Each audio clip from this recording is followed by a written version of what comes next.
روزے بھی ہیں، حج بھی ہے، زکات بھی ہے، قرات بھی ہے، تبلیغ بھی ہے، سارے اعمال ہیں، مگر وہ دین سے خارج ہو گئے۔ کیوں؟ کہ اس شخص نے جو بات کی اس بات سے ٹپکتا یہ تھا کہ اسے حضور کا حیا نہیں ہے۔ بس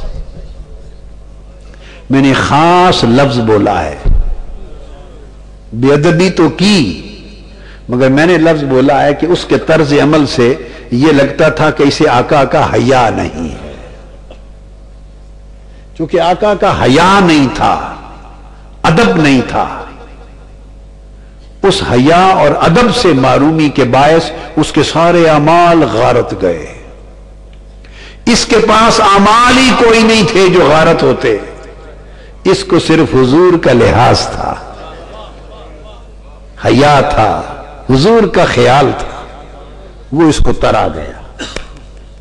یہ دو طرح کے تعلق ہیں، ان کا موازنہ کرنے سے جا کے بات سمجھ میں آتی ہے کہ تعلق کی اصل کیا ہے۔ تعلق کی اصل نہیں ہے، امن تعلق کی فرع ہے، اصل شاخ ہے، اصل محبت ہے، اصل محبت ہے۔ یہ جو آپ ہر وقت نعت خوانی کرتے ہیں، نعت خوانی کرتے ہیں ہر وقت، ذکر رسول کرتے ہیں، یا ہم اب اس وقت کثرت کے ساتھ ذکر حسین کرتے ہیں، اگر کوئی کہے کہ یہ سارا دن ساری رات نعت خوانی کی، سارا دن ساری رات ذکر حسین کیا، یہ کون سی نماز ہے، یہ کون سا روزہ ہے، کون سا حج ہے، کون سی زکات ہے؟ تو سادہ بات ہے بابا، ہم نے کب کہا ہے کہ یہ نماز ہے؟ ہم نے کب کہا ہے کہ روزہ ہے؟ ہم نے کب کہا ہے کہ حج ہے، زکات ہے؟ تم تو کہتے ہو کہ یہ نماز نہیں، ہم بھی کہتے ہیں نماز نہیں، نماز کی نماز ہے۔ چونکہ ہم نے نماز پڑھی گئی، اور رب نے اللہ کے ذکر کو اور حسین کے ذکر کو نماز کا حصہ بنا دیا۔ کہو السلام علیکہ ایھا النبی ورحمۃ اللہ وبرکاتہ، تو نماز میں حضور کا سلام رکھ دیا، تو سلام نماز کی نماز ہو گیا۔ اور آگے چل کے پڑھو اللہم صلی علی محمد وعلی آل محمد، محمد اور آل محمد پر درود و سلام رکھ دیا تو انہیں نماز کی نماز بنا دیا۔ گویا نماز ان کا ظرف بن گئی نا، برتن، اور حضور پر درود و سلام اور حضور کی آل پر، حسین پر درود و سلام وہ نماز کے برتن میں سجا دیے گئے۔ ہم نے کب کہا یہ نماز ہے؟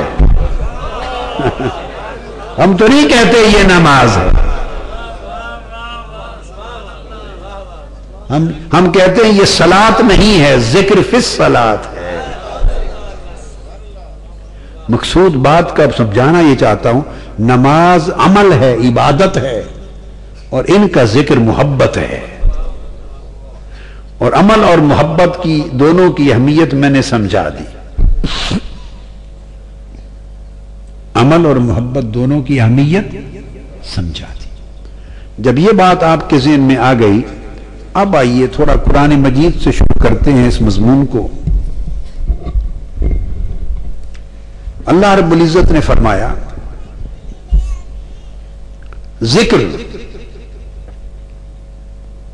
ہمیں نماز پہ لگایا، حج پہ لگایا، روزے پہ لگایا، زکات پر، جہاد پر، تمام عبادات پر، اعمال صالحہ پر ہمیں متعین کر دیا، امر دے دیا، لگا دیا۔ خود ان میں سے کوئی عمل نہیں کرتا، اللہ پاک خود ان میں سے کوئی عمل، ایک اس نے اپنے لیے چن لیا۔ ان اللہ و ملائکتہ یصلون علی النبی، وہ رات دن محبوب کا ذکر کرتا رہتا، محبوب پہ درود و سلام بیچتا اور محبوب کا ذکر کرتا رہتا ہے۔ ورفعنا لک ذکرک، اور ہم آپ کا ذکر بلند کرتے رہتے۔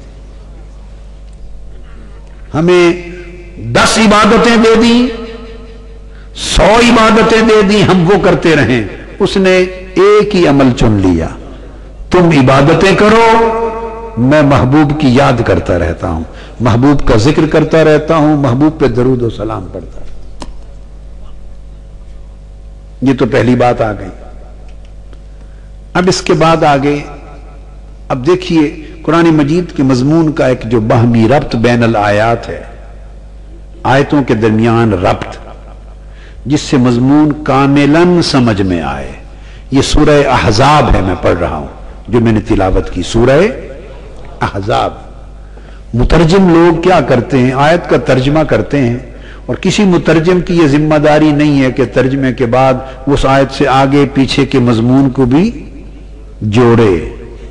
مفسر تفسیر کرتے ہوئے بھی ربط بین الآیات کے کام کو زیادہ نہیں نبھاتے، ایک ایک آیت کی تفسیر کرتے چلے جاتے ہیں اور ان ساروں کو ایک مقام پر جوڑ کر کسی نتیجے پر نہیں پہنچاتے۔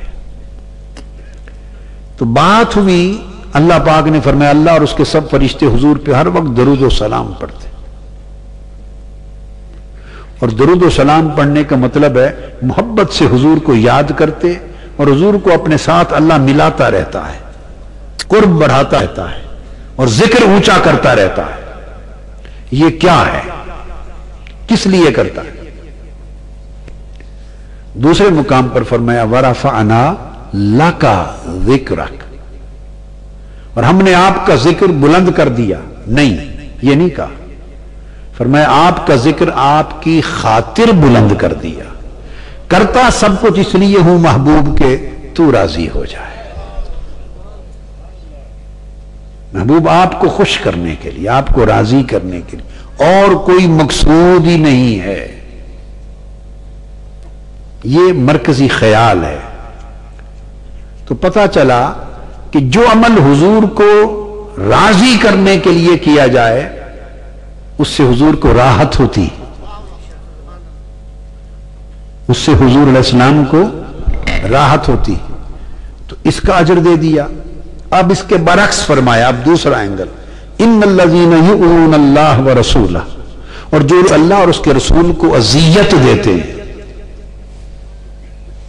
اب اذیت ایک احساس ہے، تو اللہ پاک احساس سے پاک ہے یا اس کے احساسات ہیں؟ اللہ تعالیٰ کی کوئی فیلنگز ہیں، اس کے احساسات ہیں؟ جی وہ محسوسات کے تابع ہے یا اس سے ماورا ہے؟ تو اذیت کیا ہے؟ اذیت کیا ہے؟ اذیت دینا، راحت دینا، یہ تو احساسات کی چیز ہے۔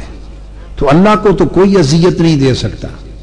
یہ تو کہہ سکتے ہیں جو اللہ کو ناراض کرتے ہیں، جو اللہ کی نافرمانی کرتے ہیں، یہ بات تو ہے، مگر یؤذون اللہ، جو اللہ کو اذیت دیتے ہیں۔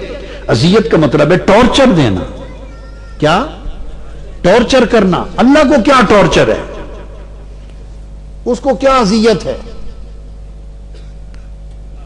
اس نے فرمایا مجھے تو نہ کوئی اذیت دے سکتا ہے نہ دی جا سکتی ہے، میں تو اپنی اذیت کو مصطفیٰ کی اذیت کے ساتھ جوڑ دیتا ہوں۔ جو میرے محبوب کو اذیت دیتا ہے وہ مجھے اذیت دیتا ہے۔ یؤذون اللہ ورسولہ، تو معنی دراصل یہ ہے کہ جو میرے محبوب کو اذیت دیتا ہے، جو لوگ میرے محبوب کو اذیت دیتے ہیں، تکلیف پہنچاتے ہیں، محبوب کو، حضور علیہ السلام کو جو لوگ تکلیف پہنچاتے ہیں، لعنہم اللہ فی الدنیا والآخرہ، تو اللہ دنیا اور آخرت میں ہر جگہ ان پر لعنت بیچتا ہے۔